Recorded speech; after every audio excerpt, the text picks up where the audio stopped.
நம்ம இறங்கி வேலை செஞ்சாதான் நம்ம தொழில். நான் ஓனராக மட்டும் இருப்பேன்னா, நீ இறங்கி வேலை செஞ்சுதானே இந்த இடத்துல உட்காந்துருக்க. அப்போ புதுசாக வர்றவனுக்கு அதை சொல்லி கொடுக்கலன்னா அவன் எப்படி உட்காருவான்? கடைசி வரைக்கும் நீயே இங்கே உட்காந்துருப்ப. எல்லாரும் மண்டையை கழுவிட்டு அதுக்கெல்லாம் அப்புறம் உனக்கு வேலைக்கு ஆளவே தான் இருக்கும். அப்புறம் உள்ளே வந்து நெகட்டிவாக பேசினா நீ வேலையை விட்டு தாட்டுவேன். அப்போ நான் வேலைக்கு போனாதான் நான் நினச்ச நேரம் எவன் வேணா என்னை வேலையை விட்டு துரத்த முடியும். இதே நான் ஓனராக இருந்தேன்னா என்னை எவன் துரத்த முடியும்? நான் ஓனர் தான், நான் தான் வேலை செய்வேன், நான் தான் ஓனர். இருக்கிற வரைக்கும் வேலை செய்கிறேன். எல்லாரும் ஒரு நாள் சாவத்தான் போகிறோம். எல்லாருக்கும் ஏதோ ஒரு உடம்புக்கு வரதான் செய்யும்.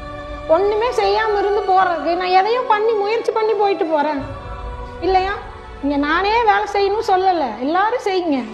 உன்னை விட ஓனர் நான் அதிகமாக செய்வேன். ஓனருங்கிறதுக்கு அதுதான் அர்த்தம். லாபம் அதிகமாக சம்பாதிக்கிறவன் ஓனர் இல்லை, வேலை அதிகமாக செய்கிறவன் தான் ஓனர். அந்த ஓனர் தான் ஜெயிப்பான் நாளைக்கு. அந்த ஓனர் தான் மேலே வருவான்.